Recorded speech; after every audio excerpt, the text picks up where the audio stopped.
What's poppin', dogs? Mr. Allen here, and I'll tell you what's poppin'. The math's about to be poppin'. We got ourselves a beefy problem here. A quadratic application, celebrity packed, all right? We got Drake. He's throwing a water balloon whoosh, off his third floor balcony, and he's trying to hit his buddy, likely Jack Harlow, right? I think they're buds, chilling by the pool.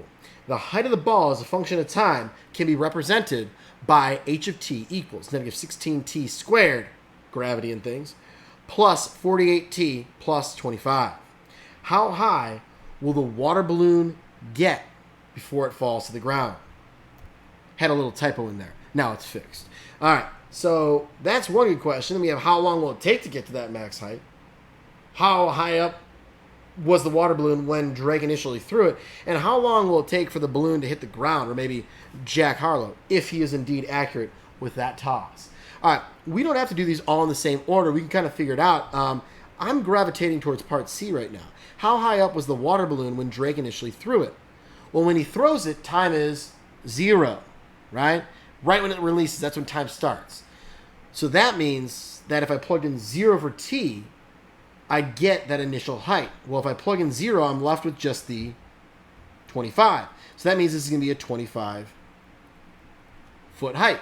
That's it. We're already 25% of the way done. See what I'm saying there? We did 1 out of the 4 problems. All right. Now the math starts happening, right? That's more of like a analyzing it and knowing what the heck it's saying. So how high up is the water balloon before it gets, or how high will the water balloon get before it falls to the ground? Let's draw this, okay? Now, it's important to note this is the height as a function of time, not the actual path that this water balloon is going to take. Well, we said it's going to start up at 25. It goes up, and then it comes to the ground, right? Now, this right here is our height in feet. And this is our time, and we'll say in seconds. Didn't specify in the problem, but it should have. All right, I wonder who wrote this problem. Ooh, it was me. Oops. All right, time in seconds. Okay. So we want to know how high will it get? Well, what's that point way the heck up here? That's called my vertex, right? So how do we find our vertex? Now I can do this by hand, or I can also pop out my TI-84 Plus graphing calculator. So I'm going to go ahead and hit my y equals here. Oops. Y equals. One day I'll hit it. There we go.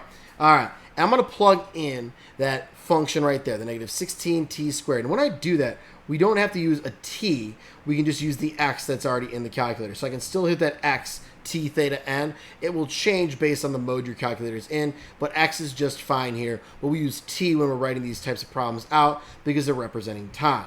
All right, but it is just a variable, so in our calculator, we'll use x. And now that I've babbled about how we use x for t, I've already got it plugged in. All right, dope. Now I'm going to graph this thing. However, I have this feeling that in my standard window, I'm really not going to see what I need to see except for a little bit. Okay, so I got a little bit of it, right? Now, I want to get a little bit higher up. If we're starting at 25 feet and he's throwing it in an upward direction, our y max, our height, right, our h of t, our height needs to be higher than 25. How about I go up to like 40? Okay, and let's see what that looks like. I don't know. It might be high enough. It might not be high enough. Who knows? Okay, and still needed to go higher. And I think I'm going to cut off a little bit more of this graph as well. I'm going to take away, I'm going to just have this as like -1 right there. And I'm also, I guess I'll leave the -10. There's a reason why I'm doing that in the future here. So let's go to 60 now. Okay, we'll jump a little bit more. I could even go to 100 if I really wanted to, but I'm going to see here. So close. So close. All right. One more time. One more time. One more time. Yep. Yep. There we go. And graph. There it is, baby. There it is. Woo! So this is one thing that's a downside, I'd say, of using the calculator for some of these problems is that you end up having to adjust that window quite a bit. Sometimes it can be kind of irritating to have to figure it out, but it does make the rest of this part a lot easier. Okay, so if you can adjust your window, if you can make some educated guesses, maybe a little better than I just did right there, then it'll save you some time. So I want my vertex, right? Second calc, where's my vertex going to be? That is going to be my maximum, right? So I'm going to choose number 4 down there, maximum. Now I want my left bound. Where am I at right now? I'm currently at, it says 4.5, so, and I'm at negative 83. So I'm going to have to arrow to the left quite a bit here to get myself to pop up into the positive zone. There it is. Look at that. There's my cursor. So I want to go to the left of my maximum here. So I'm going to arrow to the left until I get over the top of that. There we go. All right, so we're pretty good there. I'm going to hit enter, and I'm going to arrow to the right. Because I want to get my right bound. I want to go to the right of that maximum. Once I do that, I can hit enter again. This is incredibly slow. Wonderful. All right. Notice that the arrows are pointing in. They're pointing in towards that maximum. That means my maximum is between those arrows. That should be the case. If they were pointing away from each other, it's not going to work. All right. Now to get my guess, I can just hit enter again. I really don't need to arrow over to that high point. It'll know because that's going to take the highest point between those two. If there were multiple like humps there, then you'll want to get to the one that you want. So it says we're at 1.4999985. That's really close to 1.5, and your calculator actually should say 1.5. Some of yours might actually say that if you're doing this on your own calculator. It's estimating incredibly close, so we're going to go with 1.5 here. Sometimes it's just like a tiniest little bit off. All right, so you got 1.5, comma 61. So let's write that down now after all that. 1.5, comma 61 for my vertex. Well, what does that mean? Well, the y value is my height, right? So that means it's going to get 61 feet high. And then how long will it take to get to that max height? That 1.5 was my t value, right? My x was my t. So 1.5 seconds. All right. Now, how long will it take for the balloon to hit the ground or possibly jack, if he's accurate? We can stay with that TI-84 and use it to find where it's going to hit that x-axis because that's where my height is 0, right? I'm looking to get that spot right there.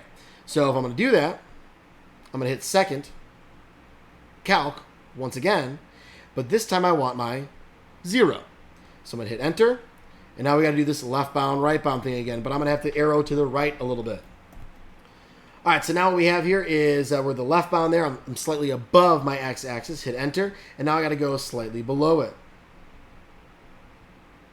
There we go. I can tell that I'm in the negatives right there, right? Because my y value is negative. I'll hit enter. And notice the arrows are popped up there. Even though I couldn't see my cursor anymore, the arrows are up there, okay? I'm going to hit enter one more time. And boom, there we go. And that's why I wanted to leave that little buffer, that negative 10 there in my window. Why I didn't change that one is because I knew the writing would be here. It'd be kind of hard to see it.